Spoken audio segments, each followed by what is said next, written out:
Hi, this is Dan Lerman. You're about to watch me take the verbal section of SAT Practice Test 6. A couple of quick notes about the section. I felt kind of self-conscious when I was recording it of how slow it was going because I was reading everything out loud. Now, we could edit that video and make it, I don't know, a little shorter and just getting to the point, but we're going to leave the actual reading of the questions in there because it proves a point. Like, I was doing this section for the first time ever, and I didn't want to look bad. I wanted to get all the questions right. And you're watching me in real time not be able to cut corners. A lot of times people miss verbal questions because they're rushing. They don't read till the end of the sentence. They don't read the entire reading passage. So we're going to leave it in so you can see in real time. I'm reading these texts and these sentences out loud. Obviously, I don't recommend you do it out loud when you take an actual test, but I'm reading them out loud to make sure they get into my brain.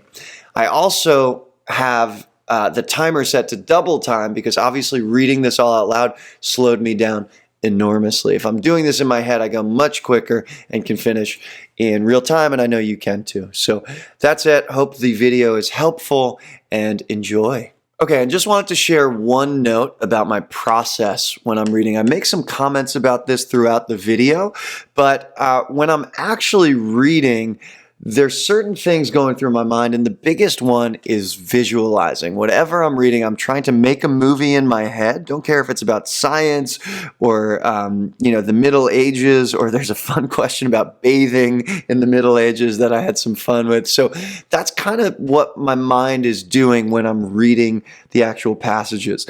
And with the questions, I have a couple of very specific moves that you'll see me use throughout the video. I'll point out a couple of them. One is that I'm always predicting. So before looking at the choices, particularly on reading questions, before looking at the choices, I'm saying out loud or I'm writing down a prediction. I won't even look at the choices until I've made a prediction. That is a non-negotiable for me. It makes things way easier and makes it much more likely I'm going to get the question right. Two is what I call yes, no, maybe. I go through every answer choice and I make a decision in the moment. A, yes. B, no. C, maybe.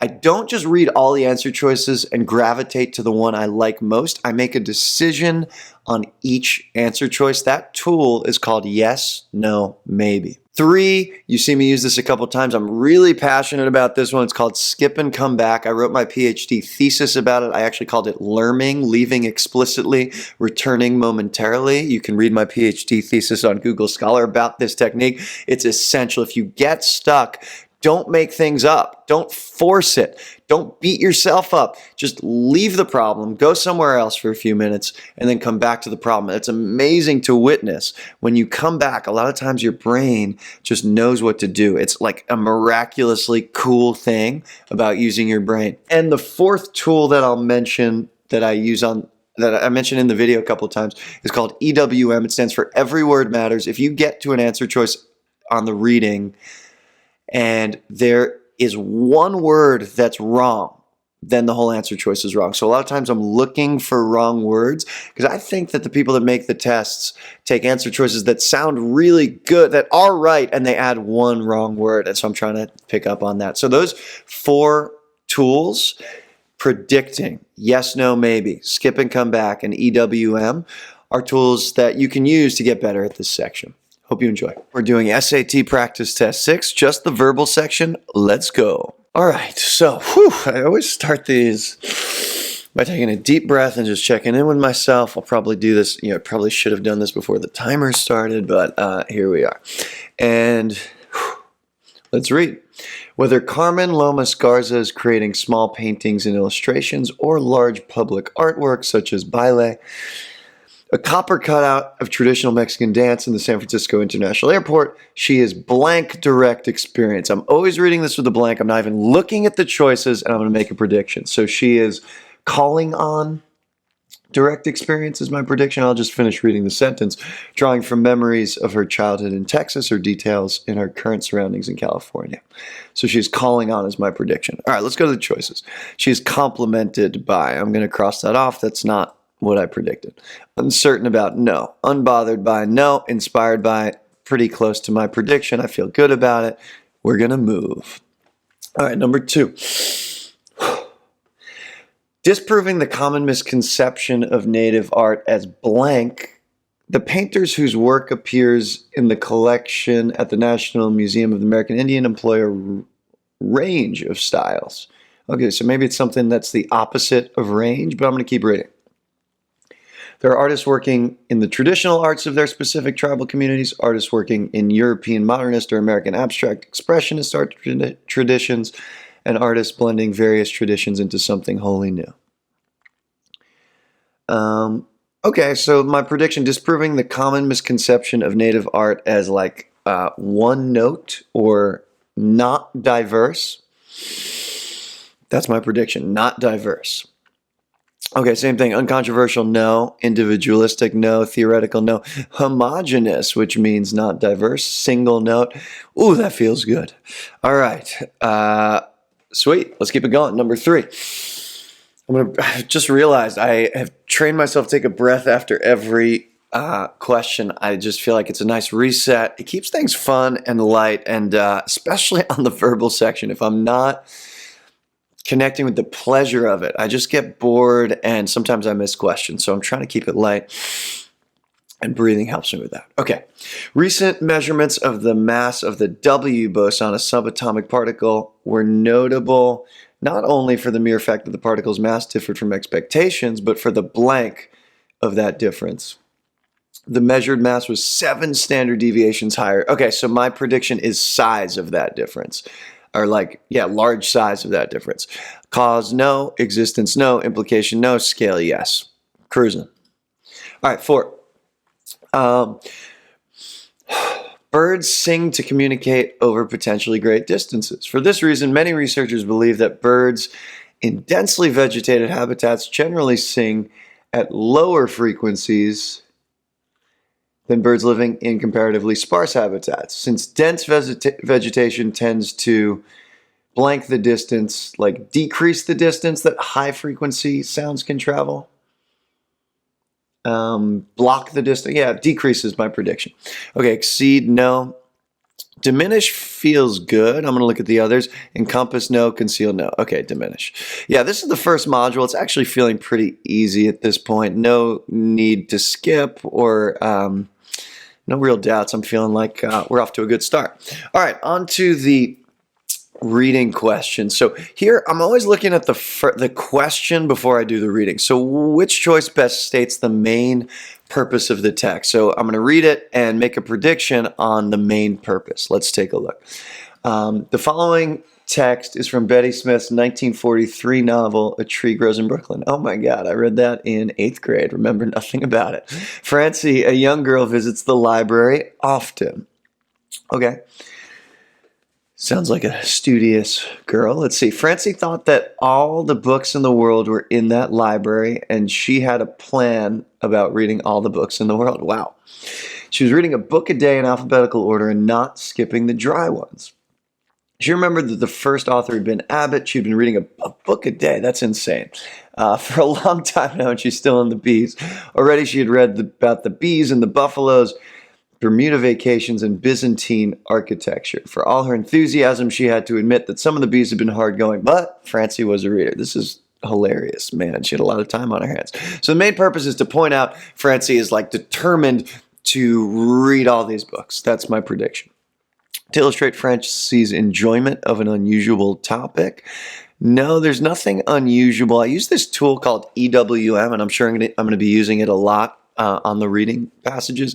If there's one word that makes an answer choice wrong, the answer's wrong. So a lot of times I'm looking for one word that just doesn't fit, and unusual doesn't fit here. So B, to explain why Francie prefers reading over other activities, the one word here is why. It doesn't tell me why she prefers reading. C, to portray Francie's determination to meet a goal. That feels good. D, to describe a book that she admires. No, it doesn't describe a book. Okay, so C feels good. Sweet.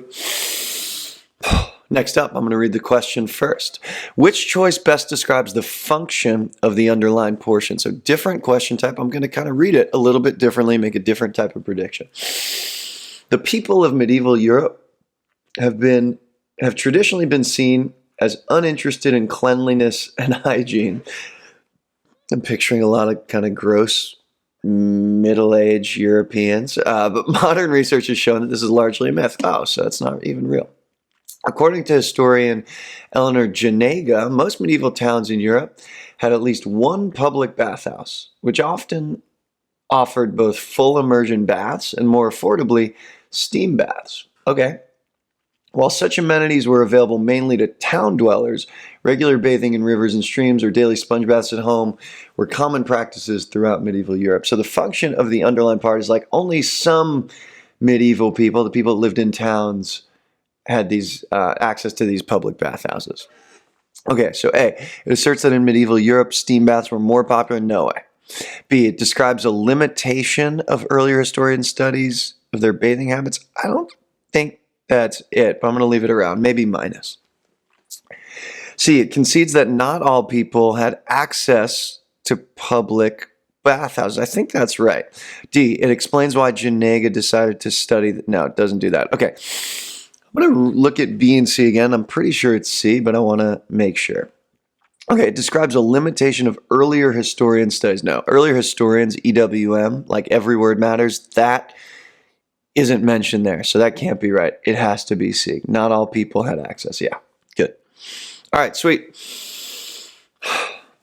Number 7, which choice best states the main purpose of the text? So, like the question before, I'm going to read it. I'm going to predict about the main purpose.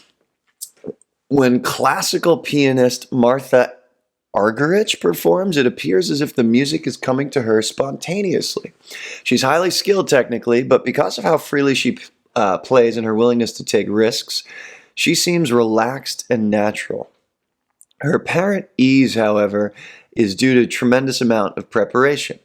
Despite Argerich's experience and virtuosity, she never takes for granted that she knows a piece of music. Instead, she approaches the music as if encountering it for the first time and tries to understand it anew. I just had a thought go through my mind when I was reading that, which is like, man, I'm taking a lot of time reading this out loud, and that might be like kind of boring for this video, and I get it, but I got to do it. Like, there's no other way of getting all of these right. I really take my time on the reads and read every single word. And so you're seeing me solve this in real time for the first time. I've never seen this test. So I just want to point out, like, I'm not trying to waste your time. I'm just trying to get everything right. And I encourage you, if you're at home trying these tests, you got to do the same. You can't really take shortcuts on this section. Okay, so back to this. The main purpose of this was that, let's see, it seems like she's effortless, but she actually prepares a lot. Seems like she's effortless, actually prepares a lot. A, to provide details about how she identifies which pieces of music. No, not even close. To assert that her performances look effortless because of how she prepares them. That's probably right. C, to discuss the kinds of music she feels most comfortable. No way. D, to describe the unique way she approaches music she hasn't performed before. I don't know that it's unique. Like, that word is not right. So I think it's B. Cool. All right, on to 8. We've got 2 texts here. Again, we'll start with the question. Based on the text, how would the author of text 2 most likely respond to the claim in text 1? Okay, well, let's read them both. Text 1, an excavation of the Chiquite cave in central Mexico has upended the belief that approximately 13,000 years ago, a group known as the Clovis people were the first human inhabitants of North America. More than 200 crude stone tools were found embedded in a layer of earth that is up to 33,150 years old, revealing that humans occupied the cave thousands of years before the Clovis people reached the continent. Okay, I'm clear on what's going on there. And the claim in text 1 is that humans were there before the Clovis people. Okay. Text 2.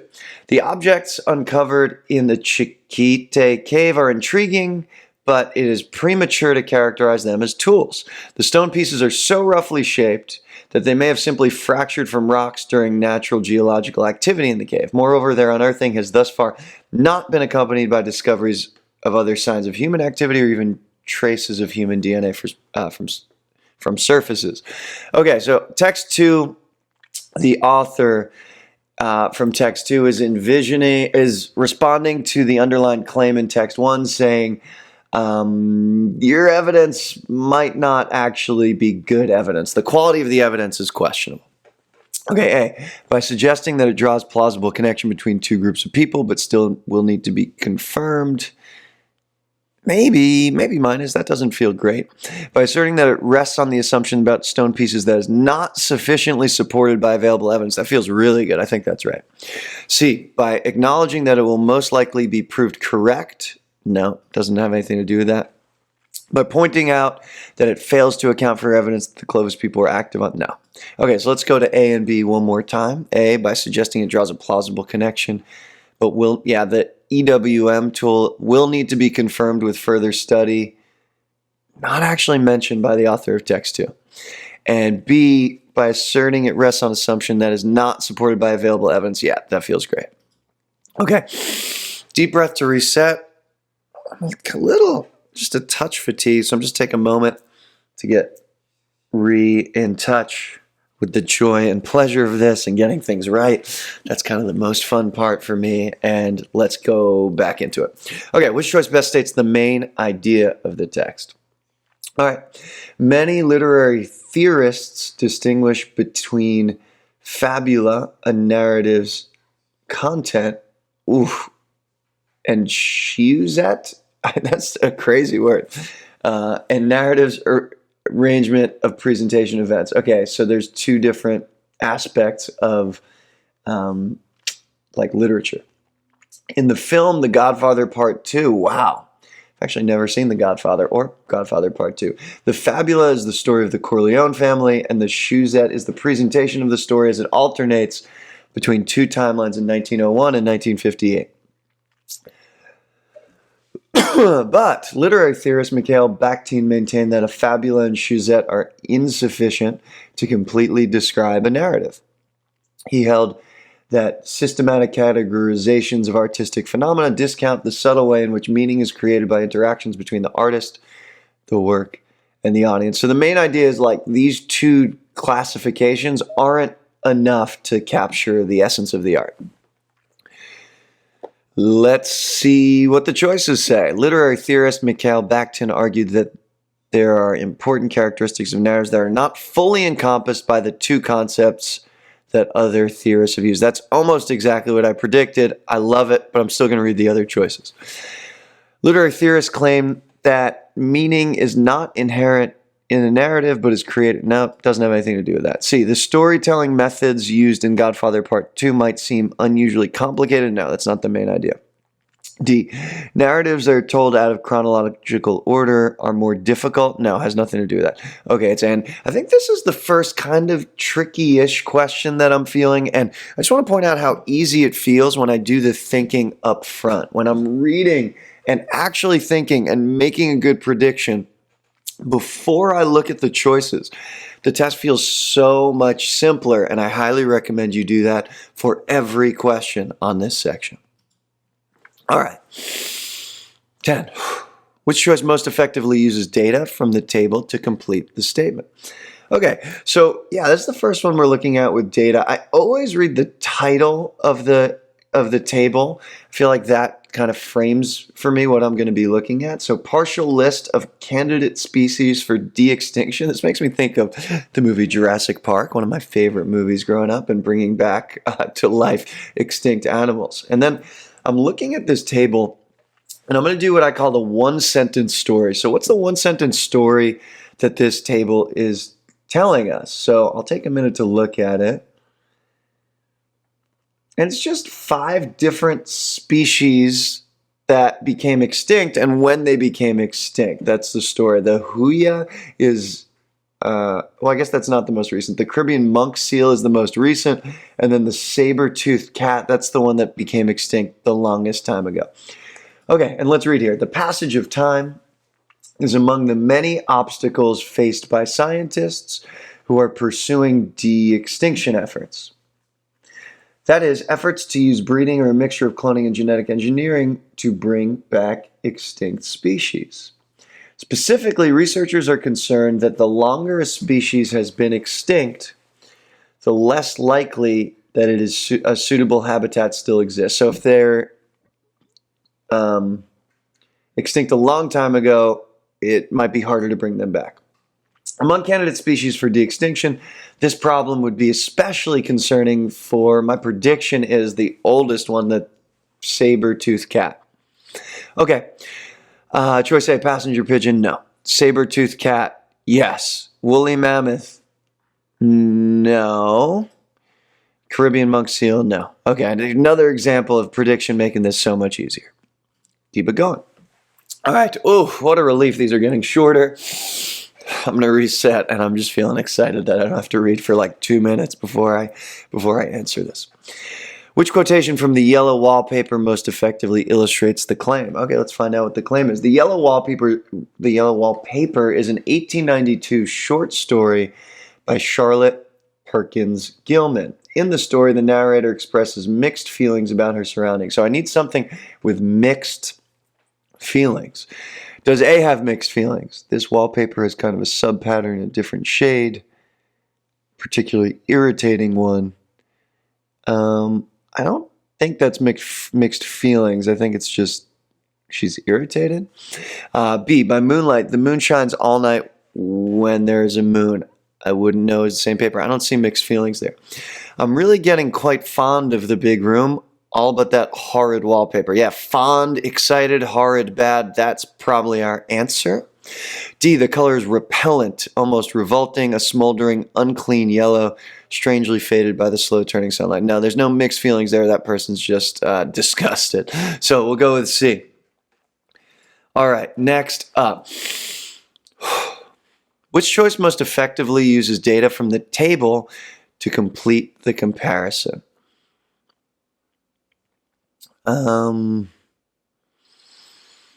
Okay.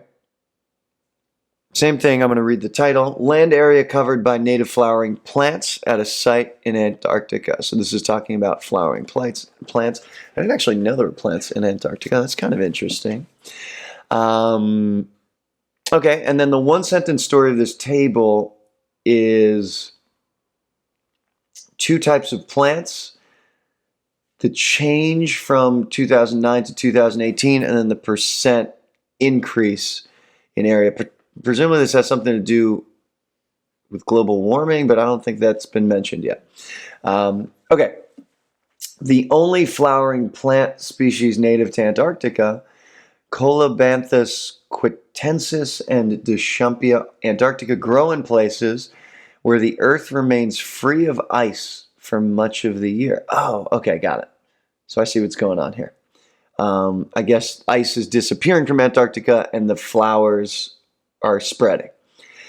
Botanist Nicoletta Canoni wondered how the warming of Antarctica's climate in recent years had affected the species, so she visited a site in Antarctica, first in 2009 and later in 2018, to count the number of plants growing there.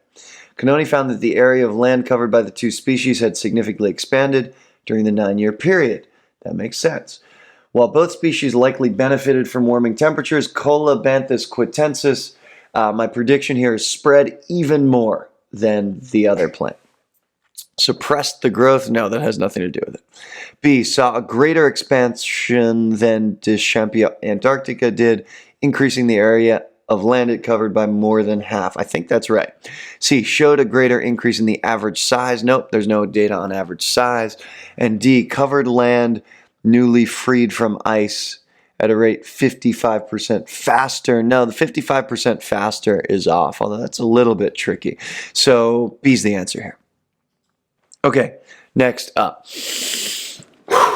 Number 13. Which finding, if true, would most directly support the idea advanced by Gil de Zuniga and Deal? Okay, the idea advanced by these people. Okay, gotta read. As media consumption has become increasingly multi-platform and socially mediated, active news acquisition has diminished in favor of an attitude known as News Finds Me. I've never heard of this. That's funny. NFM, in which people passively rely on their social networks and ambient media environments for information about current events. Okay, so people hear the news that comes to them. News finds me. Homero, Gil de Zuniga, and Trevor Deal examined data on representative group of adults in the United States to determine participants' strengths of NFM attitude, political knowledge, and political interest. Although no major election took place sufficiently near the study for Gil and de Zuniga and Deal to identify causality between NFM and voting behavior, they did posit that NFM may reduce voting probability through an indirect effect. So they're saying people who have NFM attitudes are not going to vote. So what would support the idea is finding that people who have high NFM attitudes are less likely to vote. A, NFM attitude tends to increase in strength as major elections approach, and people are more likely to vote in major elections than minor elections. No, it doesn't talk about the difference between major and minor. B, NFM attitude has a strong negative effect on political knowledge and interest. And there is known to be a strong positive correlation between political knowledge and interest and likelihood of voting. That could be right. C, political interest is known to have a strong positive effect on likelihood of voting, but shows only a weak positive effect on knowledge, and NFM attitude shows a little correlation. I'm not sure. I'm going to put that in the maybe pile. D, the likelihood of voting increases as political knowledge increases. Cool. And something's going on right now that's interesting. I'm like talking out loud, which is not usually how I do these. And I'm just realizing my brain's like a little tired and just like doesn't want to deal with this question right now. So rather than make something up, I'm going to use a technique that I'm like obsessed with. It's called skip and come back. I actually wrote my PhD thesis on this, and I'm just going to leave the question and I'm going to come back to it later. There's like no ego. I'm not judging myself for not seeing the answer right now. I'm just going to deal with it later because I just don't want to do this question right now. I've like lost the joy of it. So I'll come back to it. I don't know, in a couple questions, maybe at the end, and make sure I answer it. Cool. Okay, so I'm going to reset. Which choice most logically completes the text? So, in dialects of English spoken in Scotland, the R sound is strongly emphasized when it appears at the end of syllables, as in car, or before other consonant sounds, as in bird. I'll spare you guys me doing my I do a Scottish accent, but I'm not going to do that in this video. English dialects of Upland South, a region stretching from Oklahoma to Western Virginia, place a similar emphasis on R at the ends of syllables and before other consonant sounds. Historical records show that the Upland South was colonized largely by people whose ancestors came from Scotland. Thus, linguists have concluded that, okay, what my prediction here is that Scottish dialects got passed down to the Upland South. A, the English dialects spoken in the Upland South acquired their emphasis on the R sound from dialects spoken in Scotland. That sounds good. The emphasis on the R sound will eventually spread. No, it's not talking about the future. C, the English dialects spoken in Scotland were influenced by dialects spoken in the Upland South. No, that's the exact opposite. D, people from Scotland abandoned their emphasis on the R sound after relocating from the Upland South. No. So A is what I predicted. Okay, cool. We're about halfway through. Which choice most logically completes the text? I'm going to read here. In 2016, biological anthropologist Heather F. Smith and her team investigated the evolution of the appendix, an intestinal organ that is present in some mammals, including humans, but is generally thought to have no function. Studying 533 mammal species, the team found that the appendix has emerged independently across multiple lineages in separate instances and significantly hasn't disappeared after emerging in specific lineages. Moreover, the team determined that species with the organ tend to have higher concentrations of lymphoid tissue, which supports immune responses in the cecum, the organ the appendix is attached to. Therefore, the team hypothesized that the appendix likely, my prediction here is, has some sort of immune function. A, was once present in many non-mammal species but has since disappeared? No. B, has been preserved in certain mammal species because it benefits their immune systems?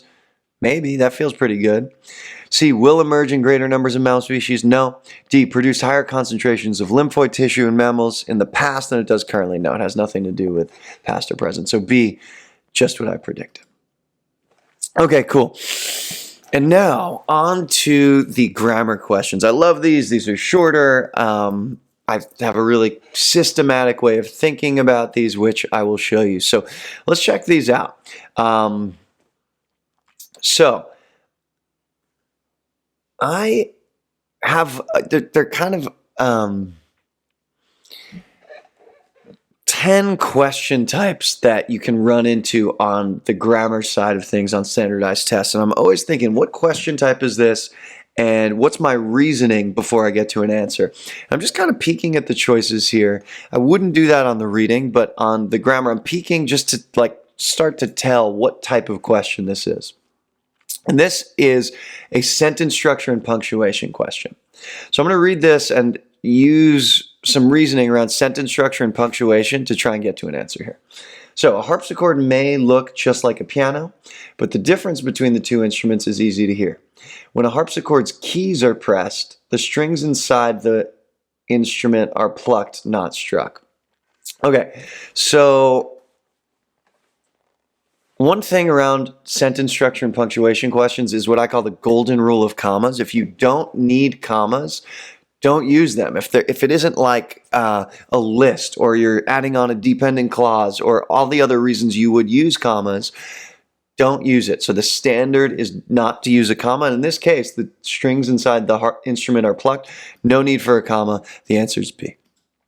Cool. Next up. So I'm going to start by looking at what type of question. This is a verbs question, and I'm going to try and get to some reasoning around verbs that gets me to an answer. He was just the man for such a place, and it was just the place for such a man. This line is from Frederick Douglass's autobiography, Narrative of the Life of Frederick Douglass, 1845. It's an example of an animatable, I don't know what that word is, but animatable, a writing technique that blank emphasis by repeating a statement in reversed order. It is, so I think we need present tense here. It is an example. Everything here is written in present tense. A writing technique that creates, oh, these are all in present tense. So it actually has to do with subject-verb agreement. So it is singular. It is a writing technique is singular, so we need a singular verb. A writing technique that creates. It creates. So it's D. Cool. This also looks like sentence structure and punctuation. Let's have a look. Technologies such as microphones and inkjet printers are made using piezoelectric materials, which generate an internal electric field when pressure is applied to them. The toxic nature of some of these materials recently led a team from the University of Sheffield to investigate how, you would not need a question here. It's got to be a statement. So how their use could be better regulated? That feels right. How could their use be better regulated? That is phrased awkwardly and almost like a question, so the answer is B.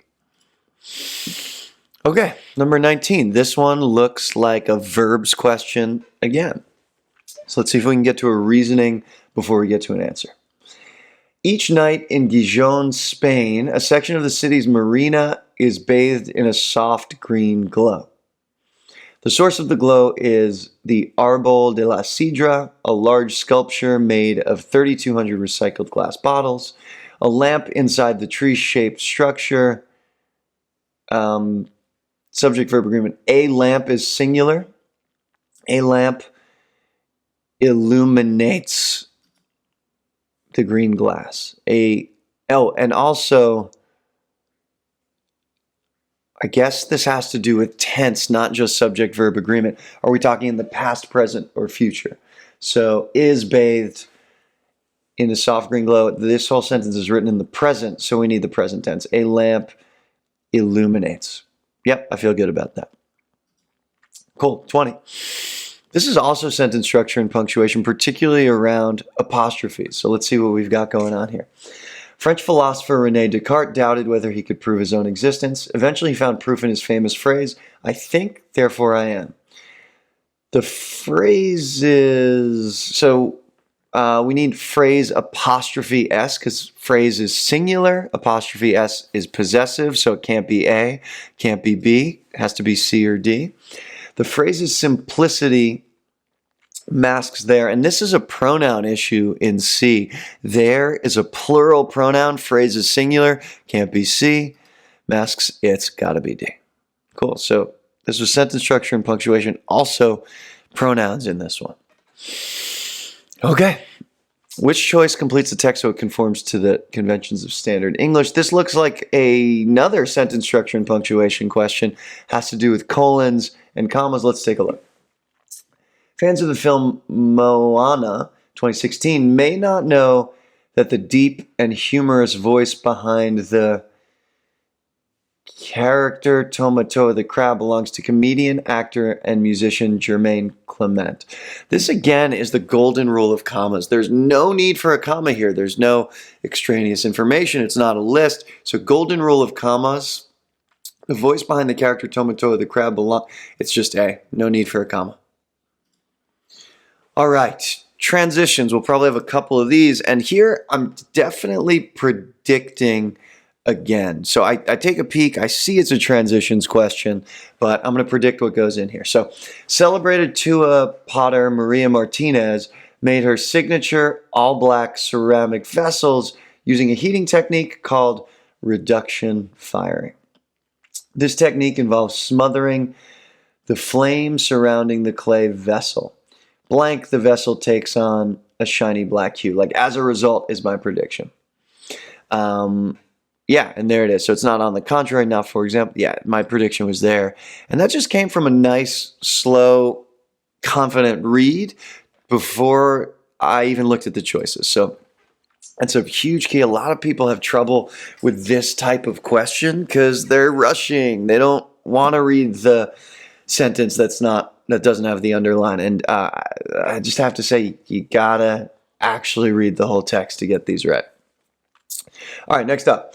In the early 1970s, Albert Papa took up graffiti art, spraying his work onto what was at the time an unconventional surface, concrete. Blank, Albert's son David has chosen an unusual canvas for his new art project, Fractured. So similarly is my prediction. Also, his son David did the same thing. So similarly is my prediction. However, not what I'm looking for. Indeed, I don't think so. Second, no, likewise, just like similarly, just like my prediction. I feel great about it. Okay, cool. Same deal for this one. Mary Ellen Pleasant, a successful entrepreneur during the Gold Rush era, earned the moniker Mother of Human Rights in California after successfully challenging discrimination in the state. Blank, in 1866, she sued a streetcar company for denying her and other black riders service, a suit she eventually won. So my prediction is like specifically, or as an example, for example, specifically, that's my prediction. For this reason, no. Then no. In addition, no. Specifically, it's right there. Love it. So much easier when I'm actually reading and predicting. Okay, I'm guessing this is going to be the last one of these. Usually the last two in this section are like those kind of weird note ones. So one more time, let's go. The Inca of South America used intricately knotted string devices called quipus to record countable information, like population data and payments. Blank, they may have used quipus to record more complex information, like stories and myths, according to researchers. In fact or furthermore are my predictions. As a result, no. In other words, no. In addition, maybe, for example, no. This goes further, it goes beyond. So in addition, they may have used it to record more complex information. That feels good. Okay. Last two, and then I'll go back to the one I skipped.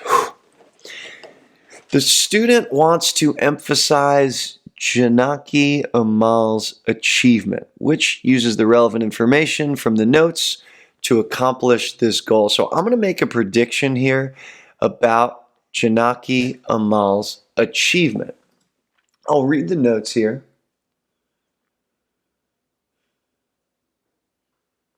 And her achievement, it seems like, was that she succeeded in creating sugarcane hybrids well suited to India's climate. So I'm going to predict something. I don't even need to rephrase this. Something about her creating sugarcane hybrids well suited for India's climate.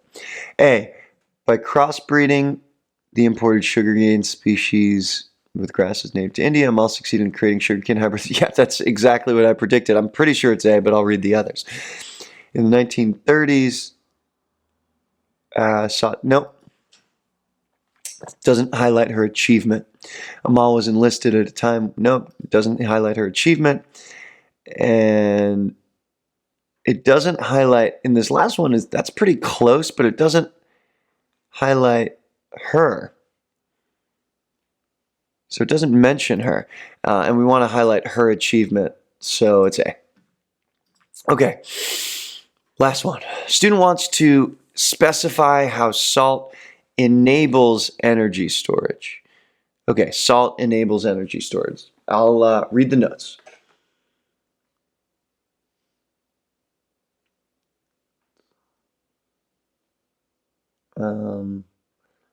It enables energy storage when salt is in a solid state and then it's melted. So something that highlights when it's in a solid state and it's melted. Okay, A. Scientists have developed a freeze-thaw battery that contains molten salt, which liquefies when heated and solidifies at room temperature. That doesn't really hit the energy storage piece, so I don't think it's A. B. The stored energy in a freeze-thaw battery, which contains molten salt, can be used by reheating the battery, maybe.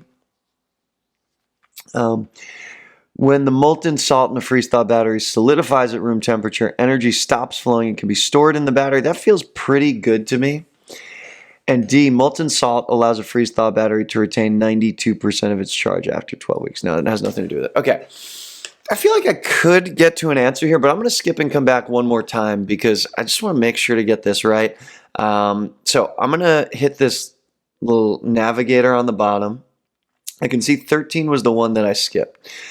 So let's go back to it. Then we'll go back to 27, and then we will call it on this section. So back to this. I'm just going to redo what I did before, and hopefully something clicks a little more this time.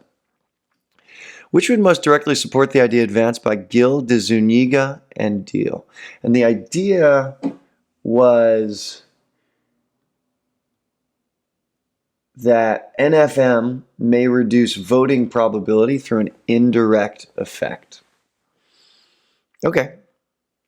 My prediction is what would support that idea, like high NFM leads to low voting probability. That's my prediction.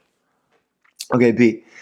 NFM attitude has a strong negative effect on political knowledge and interest, and there is known to be a strong positive correlation between political knowledge and interest and the likelihood of voting. I don't know. It's hard to wrap my head around that, but that doesn't feel like what they're saying.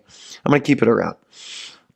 See, political interest is known to have a strong positive effect on likelihood of voting, but only shows a weak positive effect on political knowledge.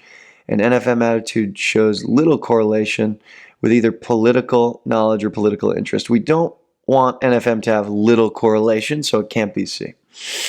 D. The likelihood of voting increases as political knowledge increases, and the relationship between NFM attitude and political knowledge tends to strengthen as the size of people's social networks increases. I don't think that it has to do with this Size of people's social networks. This is a hard question. This definitely feels like the hardest question in this section. Let me take a breath, try one more time. And if I'm still not seeing it, I'm going to skip a second time. Sometimes I do that. Let's see. NFM attitudes 10. I think it actually might be B, but I'm going to skip a second time, go to that last question, and then come back and get all the way there. And I just want to point out, when I'm skipping, there's no ego. There's no part of me that's like, oh man, I can't believe I had to skip. I'm actually excited and kind of proud of myself to like not make something up, not to force an answer. Because this is kind of how the problem solving process works. I've made progress. I'm closer than I was, but I don't see it yet. So I'm going to give myself some time to work on it in the background. Okay, back to this one. Student wants to specify how the salt enables energy storage. Which one talks about how the salt enables energy storage? Okay, scientists have developed a freeze-thaw battery that contains molten salt, which liquefies when heated and solidifies at room temperature. That doesn't talk about the energy storage. And I'm just seeing that for some reason so much more clearly now. I don't know why I didn't see it before. B, the stored energy in a freeze-thaw battery, which contains molten salt, can be used in reheating the battery. I don't think it talks about how it's stored when it's solid, so I don't love B, maybe minus. C, when the molten salt in a freeze-thaw battery solidifies at room temperature, energy stops flowing and can be stored in the battery. It has the word stored in it. It talks about the solid state of the battery. It's definitely C. And this just feels so much clearer now the second time I'm looking at that problem. So skipping and coming back in action. Okay, back to this one. Let's see if we can get it. So, which would most directly support the idea advanced by them? So, NFM decreases voting likelihood. NFM attitude has a strong negative effect on political knowledge and interest. Okay, I'm with that. And there is known to be a strong positive correlation between political knowledge and interest in the likelihood of voting. Okay, I think this might be the right answer, because what's going on here, the attitude has a negative effect on political knowledge. So people with high NFM have low political knowledge, and there's known to be a strong positive correlation between political knowledge and likelihood of voting. So people with high NFM, low political knowledge, low likelihood of voting. And I like this one because in their claim it says that there is an indirect effect. This mentions an indirect effect. I feel really good about this. Yeah, I needed a couple of looks at it, but now I've untangled it. And who knows if I was tired the first time I looked at it or if I just didn't want to like unconsciously read about this. But coming back, I'm now super clear that B is the right answer. So I'm going to go to the review page. There were none of these I marked for review. Some of them, sometimes I mark them if I want to come back and I think something's right. I feel really confident I got all of these right, and I'm going to submit.